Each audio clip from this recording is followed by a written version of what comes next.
नमस्कार दोस्तों। पिछली किस्त में आपने सुना कि रजिया को जब मालूम पड़ता है कि रामू सख्त बीमार है तो वह अपने आवेग को कंट्रोल नहीं कर पाती है और रामू से मिलने के लिए चल पड़ती है। मन में क्षमा की भावना को लिए हुए वह रामू को देखने चल पड़ती है। तो चलिए अब आगे का सुनते हैं। रामू को थोड़े ही दिनों में मालूम हो गया था कि उसके घर की आत्मा निकल गई और वह चाहे कितना जोर करे, कितना ही सिर खपाए, उसमें स्फूर्ति नहीं आती। दासी सुंदरी थी, शौकीन थी और फुहड़ थी। जब पहला नशा उतरा तो ठाएं ठाएं शुरू हुई। खेती की उपज कम होने लगी और जो होती भी थी वह ऊटपटांग खर्च होती थी। ऋण लेना पड़ता था। इसी चिंता और शोक में उसका स्वास्थ्य बिगड़ने लगा। शुरू में कुछ परवाह न की, परवाह करके ही क्या करता, घर में पैसे न थे। अताइयों की चिकित्सा ने बीमारी की जड़ और मजबूत कर दी और आज 10-12 दिन से उसका दाना पानी छूट गया था। मौत के इंतजार में खाट पर पड़ा कराह रहा था और अब वह दशा हो गई थी जब हम भविष्य से निश्चिंत होकर अतीत में विश्राम करते हैं। जैसे कोई गाड़ी आगे का रास्ता बंद पाकर पीछे लौटे। रजिया को याद करके वह बार बार रोता, दासी को कोसता, तेरे ही कारण मैंने उसे घर से निकाला। वह क्या गई, लक्ष्मी चली गई। मैं जानता हूँ अब भी बुलाऊं तो दौड़ी आएगी, लेकिन बुलाऊं किस मुँह से।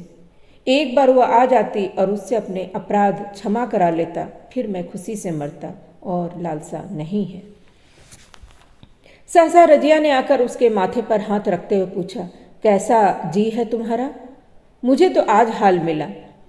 रामू ने सजल नेत्रों से उसे देखा पर कुछ कह न सका। दोनों हाथ जोड़कर उसे प्रणाम किया, फिर हाथ जुड़े ही रह गए और आंखें पलट गई। लाश घर में पड़ी थी। रजिया रोती थी, दसिया चिंतित थी। घर में रुपये का नाम नहीं। लकड़ी तो चाहिए ही, उठाने वाले भी जलपान करेंगे ही। कफन के बगैर लाश उठेगी कैसे? 10 से कम का खर्च न था। यहाँ घर में 10 पैसे भी नहीं। डर रही थी कि आज गहन आफत आई। ऐसी कीमती भारी गहने ही कौन थे? किसान की बिसात ही क्या? 2-3 नग बेचने से 10 मिल जाएंगे, मगर हो ही क्या सकता है। उसने चौधरी के लड़के को बुलाकर कहा, देवर जी, यह बेड़ा कैसे पार लागे? गांव में कोई धेले का भी विश्वास करने वाला नहीं। मेरे गहने हैं, चौधरी से कहो इन्हें गिरो रखकर आज काम चलाए, फिर भगवान मालिक है। रजिया से क्यों नहीं मांग लेती? सहसा रजिया आंखें पोंछती हुई आ निकली, कान में भनक पड़ी। पूछा, क्या है जोखू? क्या सलाह कर रहे हो? अब मिट्टी उठाओगे कि सलाह की बेला है? हाँ, उसी का सरजाम कर रहा हूँ। रुपये पैसे तो यहाँ होंगे नहीं, बीमारी में खर्च हो गए होंगे।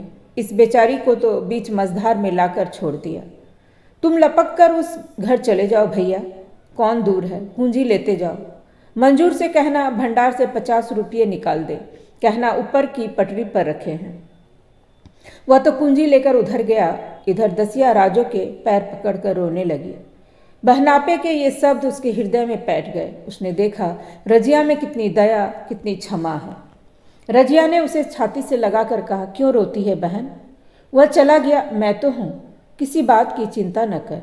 इस घर में हम और तुम दोनों उसके नाम पर बैठेंगी। मैं वहाँ भी देखूंगी, यहाँ भी देखूंगी। धप भर की बात ही क्या, कोई तुमसे गहने पाते मांगे तो मत देना। रसिया का जी होता था कि सिर पटक कर मर जाए। इसे उसने कितना जलाया, कितना रुलाया और घर से निकाल कर छोड़ा। रजिया ने पूछा, जिस जिस के रुपये हो सूरत करके मुझे बता देना। मैं झगड़ा नहीं रखना चाहती। बच्चा दुबला क्यों हो रहा है?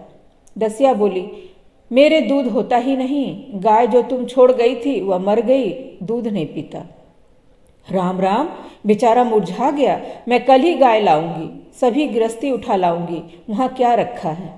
लाश से उठी। रजिया उसके साथ गई। दाह कर्म किया, भोज हुआ। कोई 200 रुपये खर्च हो गए, किसी से मांगने न पड़े। दसिया के जोहर भी इस त्याग की आंच में निकल आए। बिलासनी सेवा की मूर्ति बन गई। आज रामू को मरे 7 साल हुए हैं। रजिया घर संभाले हुए है। दसिया को वह सौत नहीं बेटी समझती है। पहले उसे पहनाकर तब आप पहनती है, उसे खिलाकर आप खाती है। जोखू पढ़ने जाता है, उसकी सगाई की बातचीत पक्की हो गई। इस जाति में बचपन में ही ब्याह हो जाता है। दसिया ने कहा, बहन गहने बनवा कर क्या करोगी, मेरे गहने तो धरे ही हैं। रजिया ने कहा, नहीं री, उसके लिए नए गहने बनवाऊंगी।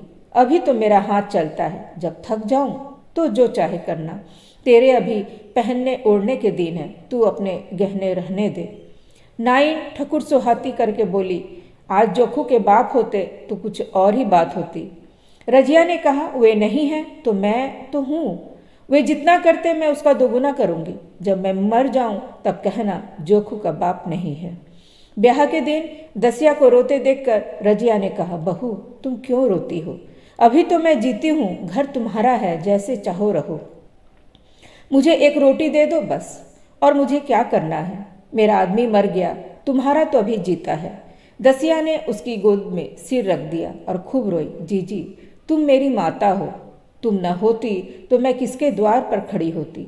घर में तो चूहे लौटते थे, उनके राज में मुझे दुख ही दुख उठाने पड़े। सुहाग का सुख तो मुझे तुम्हारे राज में मिला। मैं दुख से नहीं रोती हूँ, भगवान की दया पर कि कहाँ मैं और कहाँ यह खुशहाली। रजिया मुस्कुराकर रो दी।